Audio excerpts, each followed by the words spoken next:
இப்படி பனிக்குள்ள மறைஞ்சிருக்கிற கோவிலுக்கு போய் சிவபெருமான தரிசிக்கலாமாங்க? ஆமாங்க. இன்னைக்கு நம்ம மதுக்கரையில இருக்க தர்மலிங்கேஸ்வரர் கோவிலுக்கு பௌர்ணமி கிரிவலத்துக்கு தாங்க வந்திருக்கோம். முதல்ல படி ஏறுறதுக்கு முன்னாடி வெளியில இருக்கிற விநாயகரையும் முருகரையும் கும்பிட்டுட்டு அப்படியே நம்ம உள்ள நுழையும் போது சிவபெருமான் தியான கோலத்துல நமக்கு காட்சி கொடுப்பாருங்க.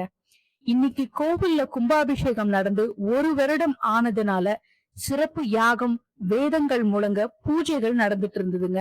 நம்ம அப்படியே உற்சவரை தரிசிச்சுட்டு படியேற ஸ்டார்ட் பண்ணிட்டோம்.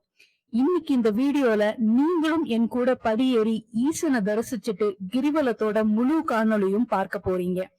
நம்ம படியேறி 30ல இருந்து 50 படிக்கட்டுகள் வந்தோம்னா சின்னதா ஒரு சன்னதி இருக்குங்க. அப்படியே அங்க சாமி கும்பிட்டுட்டு மேல நம்ம நடக்க ஸ்டார்ட் பண்ணலாம். சுத்தியும் இயற்கை அழகோட மலை ஏறுறதே ஒரு தனி அனுபவம் தாங்க. மேல ஏறும்போது சிலு சிலுன்னு காத்து வரும். நம்ம மேல ஏறுறதுக்கு டயர்டாவே இருக்காதுங்க. அங்கங்க ரெஸ்ட் எடுக்க நிறைய ஓய்வு மண்டபமுமே இங்க இருக்குங்க. முதல்ல நம்ம மேல போய் அடியார் சுவாமிகளை வணங்கிட்டு அங்க கொஞ்ச நேரம் ரெஸ்ட் எடுத்துட்டு படியேற ஸ்டார்ட் பண்ணிட்டோங்க. அப்படியே நம்ம மலை ஏறும்போது சைட்ல பார்த்தோம் நாங்க பாலக்காடு மெயின் ரோடோட அழகே தனியா தெரியுங்க. வயசானவங்க, சின்ன குழந்தைங்க கூட சிவனை நினைச்சிட்டு மேல மலை ஏறி சாமி தரிசனம் பண்ணிட்டு அதிகாலையிலேயே மலையில இருந்து கீழே இறங்கிட்டு இருந்தாங்கங்க. மேல ஏற ஏற மிஸ்ட் அப்படியே நம்மள கிராஸ் ஆகி போகுங்க. நம்ம அப்படியே மேகத்துல நடக்கிற மாதிரியே இருக்கும். இயற்கையோட ஒன்றி நம்ம ஈசனை தரிசிக்கலாங்க. இங்க சுத்தியும் பாருங்க, முழுக்க மிஸ்டா இருக்கு. போக போக கீழே என்ன இருக்குன்னு கூட தெரியாத மாதிரி இருக்குங்க.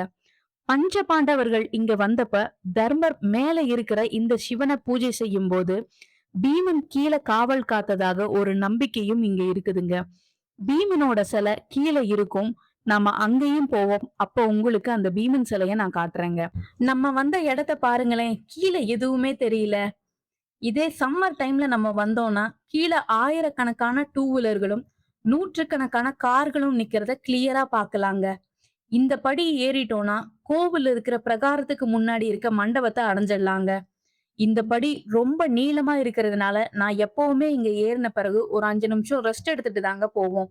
நம்ம ரெஸ்ட் எடுத்துட்டு அடுத்து ஏற ஸ்டார்ட் பண்ணோம்னா முழுக்க பனியா மூடி இருக்கிற இந்த கோவிலை நம்ம அடைஞ்சிடலாங்க. பாருங்க, சுத்திலும் எப்படி மிஸ்டா இருக்குன்னு.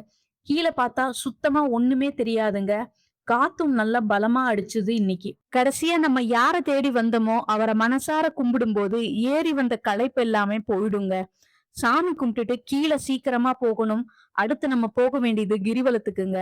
பாருங்க, அம்மன் சிவனுக்கு பூஜை பண்ற மாதிரி ஒரு அழகான காட்சி. கீழே நம்ம வரும்போது இன்னுமே பூஜை நடந்துட்டு இருந்ததுங்க. நமக்கு காலையில ஒரு 7 அல்லது 7:30 மணிக்குள்ள கிரிவல பாதை ஓபன் பண்ணிடுவாங்க. நம்ம ஃபர்ஸ்ட் அக்னி லிங்கத்தை வணங்கிட்டு கிரிவலத்தை ஸ்டார்ட் பண்ணுவோங்க. வழியில நம்ம நிறைய சின்ன சின்ன காவல் தெய்வங்களோட சன்னதியுமே நம்ம பார்க்கலாங்க. இங்க வர மக்கள் கிரிவலம் போகும்போது அரிசி மாவு, அவல், வெல்லம் இதெல்லாம் கலந்த ஒரு பொடி மாதிரி பண்ணி கீழே இருக்கிற எறும்புகளுக்கு உணவளிச்சுட்டே வருவாங்கங்க. நம்ம ஃபாரஸ்ட் ஏரியால தாங்க கிரிவலம் பண்றோம். சப்போஸ் யானைகள் இருந்தா கிரிவலம் அலோவ் பண்ண மாட்டாங்க. அது மட்டும் இல்லாம நம்ம பிளாஸ்டிக் பொருட்கள் எதுவுமே உள்ள கொண்டு வரக்கூடாதுங்க. அப்படி கொண்டு வந்தா அதை மாத்தி கொடுக்க நம்ம உள்ள வரும்போதே நம்ம பேக்கை செக் பண்ணி பிளாஸ்டிக் பொருட்கள்ல இருக்கிற பொருள்களையோ இல்ல ஸ்நாக்ஸையோ நியூஸ் பேப்பர்ல மாத்தி கொடுத்துருவாங்க இங்க இருக்க வனத்துறை அதிகாரிகள்ங்க. அப்படியே நம்ம கிரிவலத்தை தொடர்ந்து நடந்து இந்த காட்டுக்குள்ள போகும்போது நம்ம முதல்ல தரிசிக்கிறது யமலிங்கம்ங்க. யமலிங்கத்தை தரிசிச்சபடியே நம்ம அடுத்த கிரிவலத்தை அப்படியே தொடரலாங்க. காலையில கிரிவலம் ஓபன் பண்றதுக்கு முன்னாடியே பூசாரி உள்ள போய் எல்லா லிங்கத்துக்குமே பூஜை பண்ணிடுவாருங்க.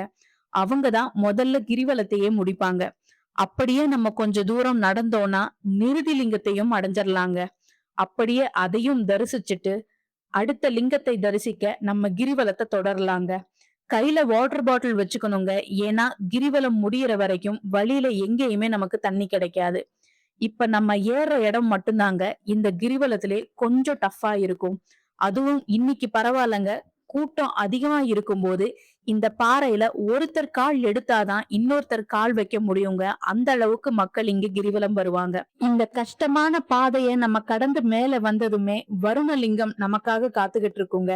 அவரை வணங்கிட்டு அப்படியே நம்ம கிரிவலத்தை தொடர்றோங்க. அடுத்து நம்ம நடக்கிற இந்த பாதையில இங்க பாருங்களேன், நம்ம எல்லாருமே என்ன யோசிப்போம்?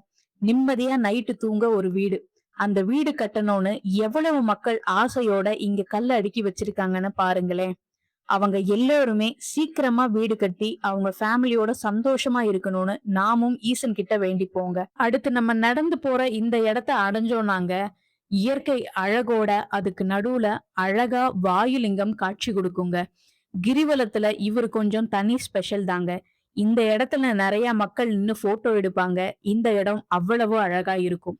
இவர கும்பிட்டுட்டு கொஞ்சம் நம்ம போட்டோஸ் எல்லாம் எடுத்துட்டு அப்படியே சிவசிவான்னு சொல்லிட்டே நடக்க ஆரம்பிக்கலாங்க. ஒரு சின்ன பாறை ஏற்றம் வருங்க. ஈஸியா ஏறிடலாம். ரொம்ப கஷ்டமாலாம் இருக்காது. அடுத்து அப்படியே நம்ம நடக்க ஆரம்பிச்சோம்னா, இங்க ஒரு புற்று இருக்குங்க. இங்க இருக்கிற புற்றுல 30 அடியில ஒரு பாம்பு இருக்குன்னு ஒரு நம்பிக்கை இருக்குதுங்க. நாமளும் போய் அப்படியே அந்த புற்ற வணங்கிட்டு கிளம்பலாங்க. புற்ற சுத்தி வரும்போதே நமக்கு மஞ்சள் வாசனை ஹெவியா அடிக்குதுங்க. அப்படியே நம்ம அடுத்து தரிசிக்க போறது குபேர லிங்கம்ங்க.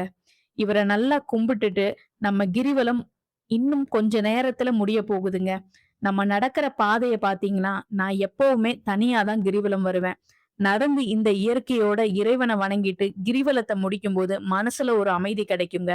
அப்படியே நம்ம அடுத்து தரிசிக்க போறது ஈசான்ய லிங்கம்ங்க. இவருதான் கிரிவல பாதையில காட்டுல இருக்கிற கடைசி லிங்கம். இப்ப நம்ம போயிட்டு இருக்கிற இடம் தாங்க கிரிவலம் முடியறதுக்கு ரெஸ்டிங் பாயிண்ட், போட்டோ பாயிண்ட் எல்லாமே சொல்லலாங்க. இங்க நம்ம முன்னாடி பார்த்த மகாபாரத கதையோட தொடர்புடைய 2 ஆதாரங்களும் இருக்குதுங்க. நம்ம முதல்ல சொன்ன மாதிரியே தர்மர் மேல ஈசனை கும்பிடும் போது கீழே பீமன் காவல் காத்ததுக்கு அடையாளமாக பீமனோட கதாயுதத்தை இங்க நம்மனால பார்க்க முடியுங்க. அந்த கதாயுதத்தை வணங்கிட்டு அப்படியே நம்ம மேல நிமிர்ந்து பார்க்கும்போது இந்த மொத்த மலையோட அழகையுமே இங்கிருந்து நம்ம பார்க்கலாங்க. அதுக்கப்புறம் நம்ம அப்படியே மலையிலிருந்து இறங்கும் போது பீமனோட பாதமுமே இங்க இருக்குங்க.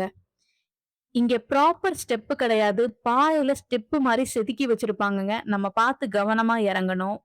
ஃபைனலா நம்ம நாகரோட இருக்கிற கன்னிமார் சன்னதிய அடைஞ்சிட்டோங்க. அதுக்கப்புறம் நம்ம பார்க்க போறது இந்திரலிங்கம்ங்க. இங்க வர எல்லா பக்தர்களுக்குமே நாள் முழுக்க அன்னதானம் பௌர்ணமி நாட்கள்ல வழங்குறாங்கங்க. இங்க வர பக்தர்கள் எல்லாமே இந்த பீமன் சிலைக்கு முன்னாடி பாத்தீங்கன்னா, அரிசி, பருப்பு, மளிகை பொருட்கள் போன்ற அனைத்தையுமே காய்கறிகள் உட்பட தங்களுடைய வேண்டுதல்கள் நிறைவேறணும் என்பதற்காக இந்த பீமன் சன்னதியில அன்னதானத்திற்காக சமர்ப்பிச்சிருவாங்கங்க. நீங்களும் மறக்காம அடுத்த பௌர்ணமிக்கு வந்து தர்மலிங்கேஸ்வரரை தரிசிச்சுட்டு கிரிவலம் வாங்குங்க. இந்த மாதிரி டெம்பிள் கண்டென்ட்டுக்கு நம்ம சேனலை லைக் பண்ணி ஃபாலோ பண்ணிக்கோங்க.